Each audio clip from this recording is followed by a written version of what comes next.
لیکن آج ہماری تربیت کیا ہے؟ پیدا کرنے والا تو ہمیں اللہ، ہمیں رزق دینے والا اللہ، لیکن جب کوئی چیز مانگنے کی بات آتی ہے تو ہم کہتے ہیں کہ فلاں دربار پہ جائیں تو وہاں سے نہیں جاتا، اگر دربار چاہیے تو فلاں دربار پہ جائیں، وہاں جا کے جھاڑو دیں یا ان کے پاس جا کے وہاں نظر و نیاز چڑھائیں تو پھر آپ کو اولاد ہو جائے گی۔ اور اللہ رب العزت قرآن مجید میں فرماتے ہیں کہ وہ لوگ جن کو اللہ رب العزت کے ساتھ شریک ٹھہراتے ہیں، کیا انہوں نے آج تک کوئی چیز پیدا بھی کی ہے؟ بلکہ وہ تو خود پیدا کیے گئے ہیں۔ جن کو تم اللہ کے ساتھ شریک ٹھہراتے ہو، اللہ کے مقابلے میں کھڑا کرتے ہو، وہ لوگ وہ ہیں کہ جن کو پیدا کرنے والی بھی اللہ رب العزت کی ذات ہے۔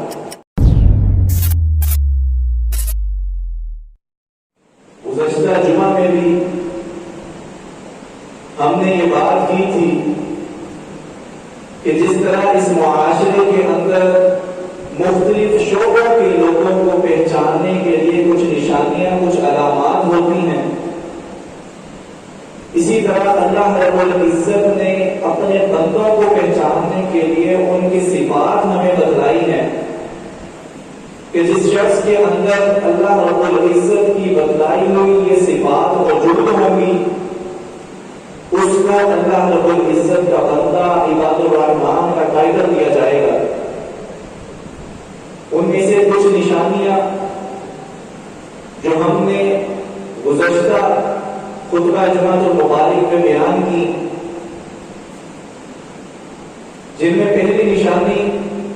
جو اللہ رب العزت نے سورہ الفرقان میں بیان فرمائی ہے، اللہ رب العزت فرماتے ہیں وَعِبَادُ الرَّحْمَنِ الَّذِينَ يَمْشُونَ عَلَى الْأَرْضِ هَوْنًا، کہ عباد الرحمان کی سب سے پہلی نشانی وہ کیا نشانی ہے کہ ان کے اندر عقل، تکبر، غرور نہیں ہوتا۔ یہ عباد الرحمان کی یہ سب سے پہلی نشانی ہے۔ اور اسی طرح دوسری نشانی اللہ رب العزت نے بتلائی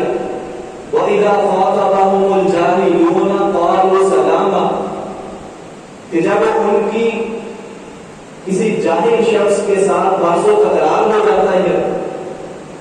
تو پھر وہ لوگ اس کے ساتھ بحث و تکرار نہیں کرتے، تو میں نہیں کرتے، تو تڑاک نہیں کرتے، بلکہ وہ سلام کہہ کر کے گزر جاتے ہیں۔ اور پھر اللہ رب العزت نے جو اگلی نشانی عباد الرحمان کی بتلائی وَالَّذِينَ يَبِيتُونَ لِرَبِّهِمْ سُجَّدًا وَقِيَامًا، کہ وہ لوگ اللہ رب العزت کو راضی کرنے کے لیے راتوں کو قیام کرتے ہیں، جب ساری مخلوقات سوئی ہوتی ہیں تب وہ اپنے اللہ رب العزت کو راضی کرنے کے لیے اپنی نیند کو قربان کر دیتے ہیں۔ اور اس سے اگلی نشانی کہ وہ یہ سارے کام کر کے بس نہیں کرتے، بلکہ وہ اللہ رب العزت سے پھر دعائیں بھی کرتے ہیں کہ اللہ اگر ہماری عبادات میں، ہمارے نیک کاموں میں اگر کوئی کمی کوتاہی رہ گئی ہے تو اے اللہ اس کمی کوتاہی کی وجہ سے ہمیں جہنم میں نہ پھینک دینا۔ اور اس کے بعد جو اللہ رب العزت نے اپنے بندوں کی جو نشانی بیان فرمائی ہے وہ نشانی یہ ہے وَالَّذِينَ إِذَا أَنفَقُوا لَمْ يُسْرِفُوا وَلَمْ يَقْتُرُوا وَكَانَ بَيْنَ ذَلِكَ قَوَامًا، اللہ رب العزت فرماتے ہیں کہ جو عباد الرحمان ہیں، جو میرے چنندہ بندے ہیں، جن کو میں نے عباد الرحمان کی صف میں شامل کیا ہے، وہ کون لوگ ہیں کہ جب وہ مال خرچ کرنا شروع کرتے ہیں تو اس کے اندر اسراف نہیں کرتے، فضول خرچی نہیں کرتے۔ اور فضول خرچی ہے کیا؟ یہ اسراف کس چیز کا نام ہے کہ کسی بھی چیز کو ضرورت سے زیادہ خرچ کرنا۔ ایک مثال کہ اگر آپ ایک کام کرنا چاہتے ہیں، وہ کام آپ کا 100 روپے میں بھی ہو سکتا ہے، لیکن آپ پھر بھی اس کو 100 کی بجائے 1000 لگائیں اس پر، تو یہ فضول خرچی ہے۔ اور یہ بہت ساری چیزوں میں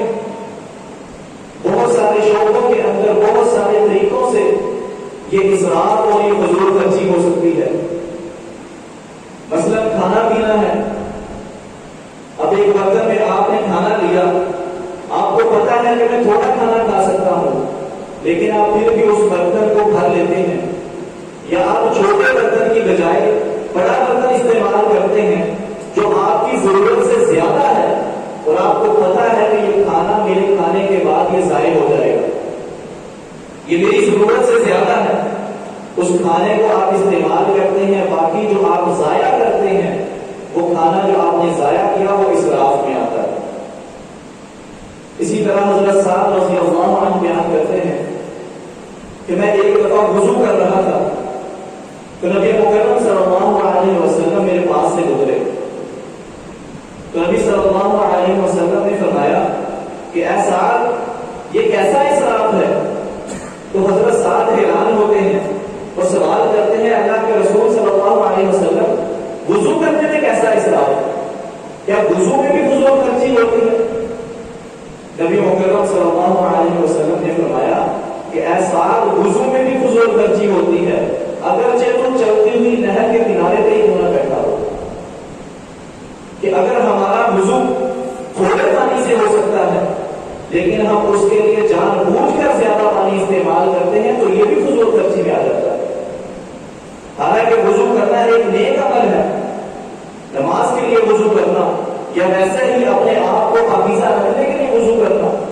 ایک نیک عمل ہونے کے باوجود اگر اس میں بھی آپ ضرورت سے زیادہ پانی استعمال کرتے ہیں، یا آپ وضو کرنے آئے ہیں، آپ ٹوٹی کو چلاتے ہیں، اب پانی چل رہا ہے لیکن ہم باتوں میں مشغول ہیں اور وہ پانی ضائع ہوتا جا رہا ہے، یہ ساری فضول خرچی۔ اور اللہ رب العزت نے جو عباد الرحمان کی صفات بیان کی ہیں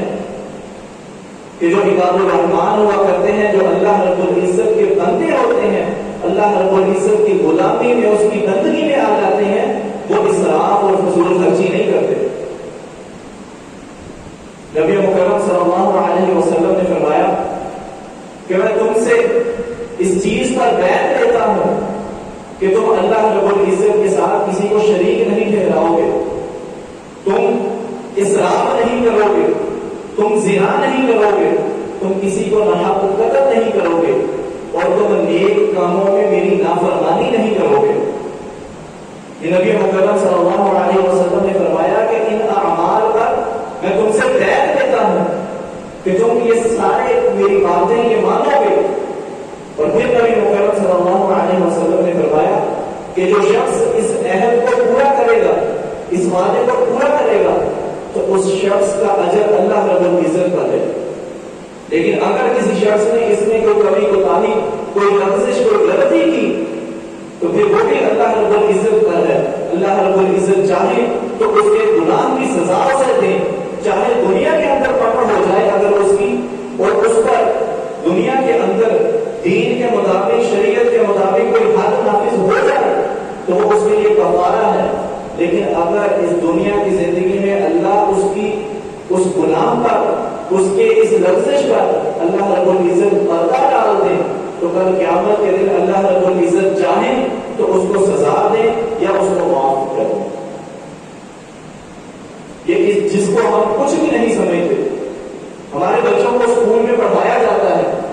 کہ فضول خرچ شیطان کا بھائی ہے، لیکن وہی بچے جب اپنے گھروں میں دیکھتے ہیں، اپنے معاشرے میں فضول خرچی دیکھتے ہیں، تو وہی بچے بڑے ہو کر کے وہی فضول خرچ کر جاتے ہیں۔ اور پھر فضول خرچی کی ایک قسم یہ بھی ہے جسے تبذیر کہتے ہیں کہ ایک چیز کی ضرورت نہیں ہے لیکن پھر بھی اس چیز پر خرچ کیا جائے۔ مثلا آپ لوگوں نے عام طور پر ہمارے معاشرے میں گلی محلوں میں گھروں کے باہر لائٹیں لگائی ہوتی ہیں، بلب لگائے ہوتے ہیں، اب وہ رات کو ان بلبوں کی ضرورت ہے کہ وہ چلائے جائیں تاکہ اندھیرے کے اندر روشنی ہو سکے، لوگوں کے لیے آسانی پیدا ہو سکے، لیکن اگر وہی بلب دن کو سورج کی روشنی میں چلتا رہے تو یہ بھی فضول خرچی کے اندر آ جاتا ہے، کیونکہ دن کے وقت اس کی روشنی کی ضرورت ہی نہیں۔ جب اس کی ضرورت نہیں اور اس کو استعمال کیا جا رہا ہے تو یہ بھی فضول خرچی ہے۔ اور اسی طرح ہماری شادی بیاہ کی تقریبات پر ہم سب ان سے واقف ہیں کہ بہت ساری ایسی رسومات، بہت سارے ایسے کام کیے جاتے ہیں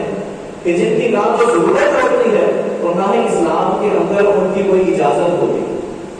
لیکن پھر بھی ہم کرتے ہیں کہ معاشرے کے اندر عزت رہ جائے گی۔ اگر میں یہ کام نہیں کروں گا تو میرے رشتے دار کیا کہیں گے، میرے گلی محلے والے کیا کہیں گے۔ یہ سب کچھ اسراف میں آتا ہے، اور جس کے اندر یہ اسراف پایا جائے گا وہ اللہ رب العزت کے بندوں کی صف میں شامل نہیں ہو سکتا۔ اور اسی طرح اس کی ضد، اس کا بخیلی، کنجوسی، جو اگلی صفت اللہ رب العزت نے عباد الرحمن کی بیان فرمائی ہے، لم یسرفوا ولم یقتروا، وہ نہ تو فضول خرچی کرنے والے ہوتے ہیں اور نہ ہی کنجوسی کرنے والے ہوتے ہیں، نہ ہی بخیلی کرنے والے ہوتے ہیں۔ یہ نہیں کہ اگر مال ضائع نہیں کرتے تو اس کو سنبھال کے رکھتے ہیں۔ اللہ رب العزت سورہ حمزہ میں بیان فرماتے ہیں، الذی جمع مالہ وعددہ، وہ لوگ جو اپنے مال کو جمع کر کے رکھتے ہیں اور پھر اس کو گن کے رکھتے ہیں، بار بار گنتے ہیں کہ کہیں میرا مال کم تو نہیں ہو گیا۔ یہ فضول خرچی اور اس کے بعد بخیلی، ان دونوں کی یہ جو صفات ہیں، جس شخص کے اندر یہ صفات موجود نہیں ہوگی وہ اللہ رب العزت کے بندوں کی صف میں شامل ہو سکتا ہے۔ اور ان کے درمیان ایک راستہ جو میانہ روی کا راستہ ہے کہ جتنی ضرورت ہے اتنا خرچ کیا، اس کے علاوہ کچھ نہیں۔ نہ تو مال پر اس طرح سانپ بن کے بیٹھتے کہ مال بالکل ہی خرچ نہیں کرنا، اور نہ ہی یہ کہ اگر خرچ کرنا شروع کر دیا ہے تو فضولیات میں بھی اپنے مال کو اڑانا ہے۔ نبی مکرم صلی اللہ علیہ وسلم نے فرمایا کہ کل قیامت کے دن میدان محشر سے کوئی بھی شخص اپنے پاؤں کو ہلا نہیں سکے گا جب تک اس سے 5 چیزوں کا سوال نہ کر دیا جائے، اور ان 5 چیزوں میں ایک چیز مال کا سوال ہے کہ تم نے مال کمایا کہاں سے اور کمانے کے بعد خرچ کہاں کیا۔ کیا وہ مال فضول خرچ کیا، فضولیات میں لگایا، جن کاموں کی ضرورت ہی نہیں تھی ان کاموں میں اپنا سارا مال ضائع کیا، یا اس مال کو نیک کاموں میں یا جہاں ضرورت تھی اپنی ضروریات کو پورا کرنے کے لیے استعمال کیا۔ آج ہم اسراف بھی کرتے ہیں اور جو مال کو بچانا چاہتے ہیں وہ اس قدر مال پر کنجوسی کرتے ہیں کہ اپنی ذات پر بھی خرچ نہیں کرتے، اپنے اہل و عیال پر بھی خرچ نہیں کرتے اور مال کو سنبھال کر رکھتے ہیں۔ نبی مکرم صلی اللہ علیہ وسلم نے فرمایا کہ جس شخص نے اپنے مال سے زکات ادا نہ کی، کل قیامت کے دن اللہ رب العزت اس شخص کے اس مال کو ایک گنجے سانپ کی شکل میں اس شخص کے گلے میں ڈال دے گا، اور وہ سانپ اس شخص کے جبڑوں کو کھینچے گا اور کہے گا کہ یہ وہی تیرا مال ہوں، میں وہی تیرا خزانہ ہوں جسے دنیا کے اندر تم سنبھال کر رکھتے ہو۔ تو میرے محترم بھائیوں، یہ عباد الرحمن کی صفات سے شامل ہے کہ وہ لوگ اسراف نہیں کرتے، وہ لوگ بخیلی نہیں کرتے، وہ میانہ روی کا ایک راستہ اختیار کرتے ہیں۔ وہ ضرورت ہو تو خرچ کرتے ہیں، ضرورت نہ ہو تو وہ اپنے مال کو ضائع نہیں کرتے اور اس کو نیک کاموں میں لگاتے ہیں۔ اور اسی طرح جو اگلی صفت اللہ رب العزت نے عباد الرحمن کی بیان فرمائی ہے، والذین لا يدعون مع اللہ الہا آخر، کہ عباد الرحمن کون ہے کہ جو لوگ اللہ رب العزت کے ساتھ کسی کو شریک نہیں ٹھہراتے، کسی اور معبود کو اللہ رب العزت کے ساتھ نہیں ابھارتے، بلکہ وہ صرف اللہ رب العزت کو اپنا خالق، مالک، داتا، رازق، ہر چیز وہ اپنے اللہ رب العزت کو سمجھتے ہیں۔ اور جو ایسا کرتے ہیں ان کے لیے اللہ رب العزت نے بہت ساری وعیدیں بھی سنائی ہیں۔ اللہ رب العزت سورہ نساء میں فرماتے ہیں، ان اللہ لا یغفر ان یشرک بہ شیئا، کہ جو شخص اللہ رب العزت کے ساتھ کسی بھی چیز کو شریک ٹھہراتا ہے اللہ رب العزت اس کو معاف نہیں کرتے۔ اس کے علاوہ اللہ رب العزت چاہے جس کو چاہے معاف کر سکتے ہیں اور معاف کر دیتے ہیں، لیکن جس شخص نے اللہ رب العزت کے ساتھ کسی کو شریک ٹھہرایا، اللہ رب العزت اس شخص کو معاف نہیں کرتا۔ اور اسی طرح اللہ رب العزت نے جتنے بھی انبیاء اور جتنے بھی رسول اس کائنات میں مبعوث فرمائے ہیں، جتنے بھی رسولوں کو اللہ رب العزت نے، نبیوں کو اس کائنات میں انسانوں کے رشت و ہدایت کا ذریعہ بنا کر کے بھیجا، ان سب کی سب سے پہلی دعوت یہی تھی کہ اللہ رب العزت کی عبادت کرنی ہے، اللہ کے علاوہ کسی سے نہیں مانگنا، اللہ کے علاوہ کسی سے سوال نہیں کرنا۔ لیکن آج ہماری کیفیت کیا ہے؟ پیدا کرنے والا تو ہمیں اللہ، ہمیں رزق دینے والا اللہ، لیکن جب کوئی چیز مانگنے کی بات آتی ہے تو ہم کہتے ہیں کہ فلاں دربار پہ جائیں تو وہاں سے مل جاتا ہے۔ اگر اولاد چاہیے تو فلاں دربار پہ جائیں، وہاں جا کے جھاڑو دیں، وہاں جا کے وہاں بابا جی بیٹھے ہیں ان سے دم کروائیں، یا ان کے پاس جا کے وہاں نظر و نیاز چڑھائیں تو پھر آپ کو اولاد ہو جائے گی۔ میرے بھائیوں، جب اللہ رب العزت نے آپ کو پیدا کیا ہے تو اللہ رب العزت اگر آپ کے مقدر میں اللہ نے اولاد لکھے تو اللہ رب العزت اس اولاد کو دینے میں بھی قادر ہے۔ اور اللہ رب العزت قرآن مجید میں فرماتے ہیں کہ وہ لوگ جن کو اللہ رب العزت کے ساتھ شریک ٹھہراتے ہیں، کیا انہوں نے آج تک کوئی چیز پیدا بھی کی ہے؟ بلکہ وہ تو خود پیدا کیے گئے ہیں۔ جن کو تم اللہ کے ساتھ شریک ٹھہراتے ہو، اللہ کے مقابلے میں کھڑا کرتے ہو، وہ لوگ وہ ہیں کہ جن کو پیدا کرنے والی بھی اللہ رب العزت کی ذات ہے۔ اگر مکھی ان کے کھانے سے کوئی چیز اٹھا کر کے لے جائے تو وہ اتنی قدرت بھی نہیں رکھتے کہ وہ اس مکھی سے اس کھانے کو چھڑوا سکے۔ اور ہم ان لوگوں سے جا کے ان کی قبروں پہ، ان کے مزارات پہ، ان کے مقبروں پہ جا کے ہم ان سے اولاد کا مطالبہ کریں، ہم ان سے رزق مانگیں، حالانکہ رزاق اللہ رب العزت کی ذات ہے۔ اور اسی طرح نبی مکرم صلی اللہ علیہ وسلم نے فرمایا کہ اللہ رب العزت فرماتے ہیں، یا ابن آدم لو اتیتنی بقراب الارض خطایا ثم لقیتنی لا تشرک بی شیئا، کہ اے آدم کی اولاد، اگر تو زمین بھر کے گناہوں کی لے کر کے آ جا، اس دنیا کی زندگی میں رہتے ہوئے جتنے بھی گناہ ہیں تو سارے گناہ کر، اتنے گناہ ہوں کہ یہ اللہ رب العزت کی بنائی ہوئی یہ وسیع و عریض زمین کہ تیرے گناہوں سے بھر جائے، تو اس حالت میں بھی میرے پاس آئے اور ان گناہوں میں صرف ایک گناہ نہ ہو کہ تم نے پوری زندگی میں کبھی میرے ساتھ شرک نہ کیا ہو، کبھی کسی کو میرا شریک نہ ٹھہرایا ہو، تو میں پوری زمین مغفرت کی بھر کے تیرے پاس آؤں۔ اور اگر کسی شخص نے ساری نیکیاں کی ہوں اور صرف یہی گناہ اس کے پلڑے میں آ جائے تو اللہ رب العزت فرماتے ہیں کہ میں اس گناہ کو معاف نہیں کروں گا۔ باقی ہر چیز معاف ہو سکتی ہے، لیکن یہ شرک ایسا گناہ ہے کہ جب تک انسان اس سے توبہ نہ کر لے، اس سے باز نہ آ جائے، اس وقت تک اس شخص کی معافی نہیں ہو سکتی۔ اور اسی طرح شرک کی ضد توحید، کہ اللہ رب العزت کو بھی اپنا خالق، مالک، رب، رازق، ہر چیز اللہ رب العزت کو ماننا۔ نبی مکرم صلی اللہ علیہ وسلم نے فرمایا کہ جو شخص سچے دل کے ساتھ صرف یہ ایک کلمہ کہہ دے، اللہ رب العزت اس شخص پر جہنم کی آگ کو حرام کر دیتے۔ اور وہ کلمہ کیا ہے؟ لا الہ الا اللہ،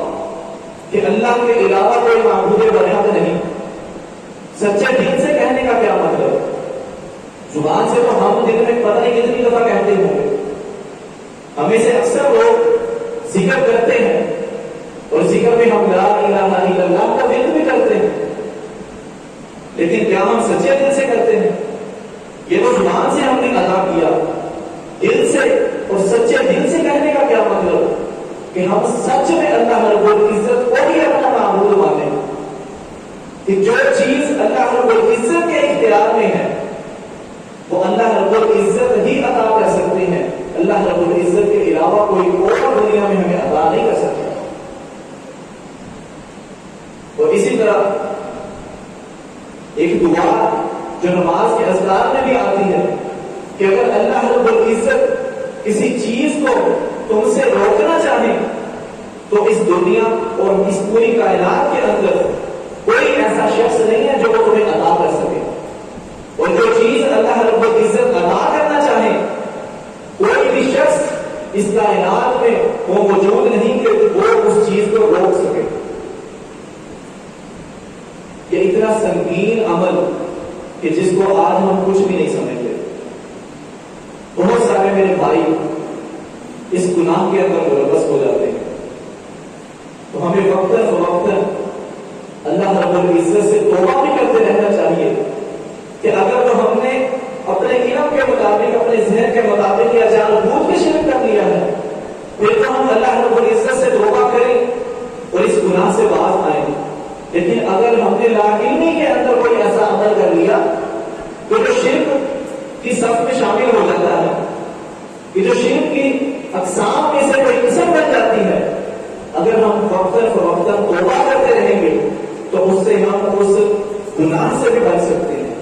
اور اس گناہ کے عذاب سے بھی بچ سکتے ہیں. کیونکہ جب ہم توبہ کر لیں گے تو اللہ رب العزت ہمارے اس گناہ کو ختم کرتے ہیں. اسی طرح جو اگلی صفت اللہ رب العزت نے بیان فرمائی ہے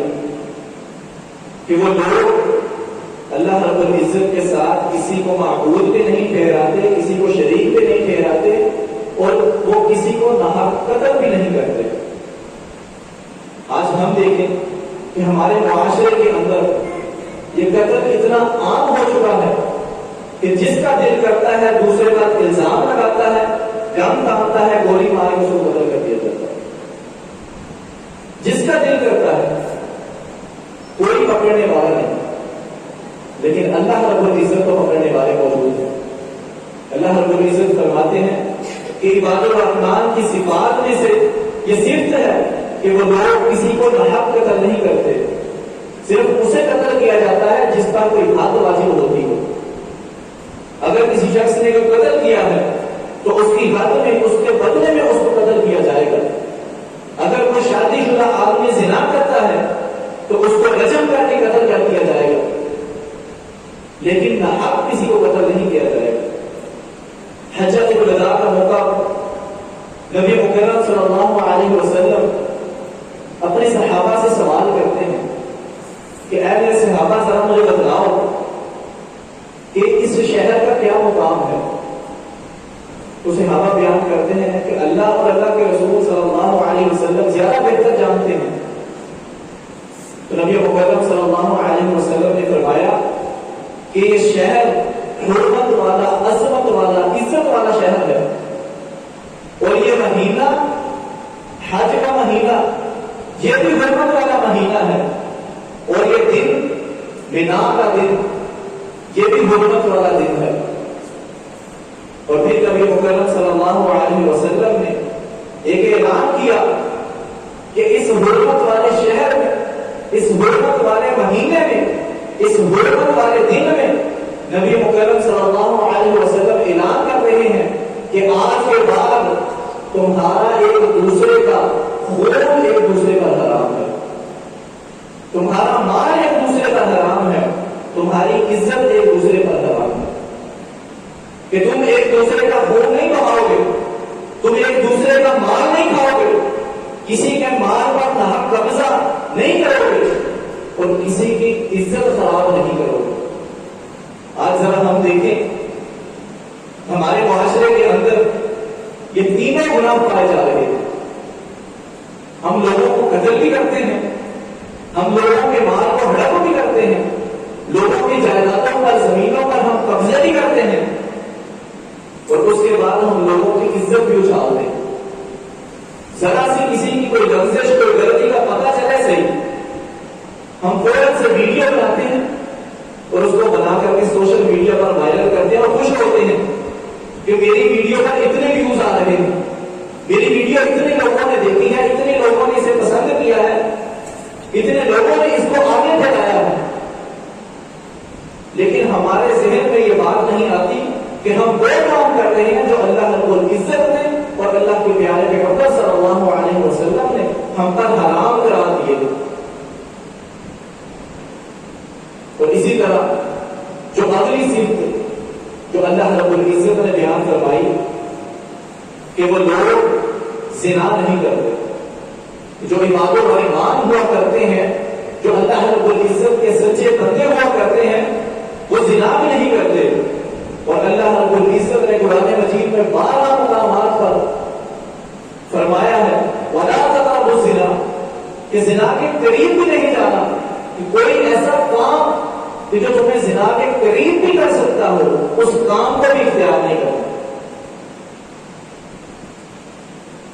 جب صحابہ کرام اسلام کا دور شروع ہوا تو صحابہ کرام پر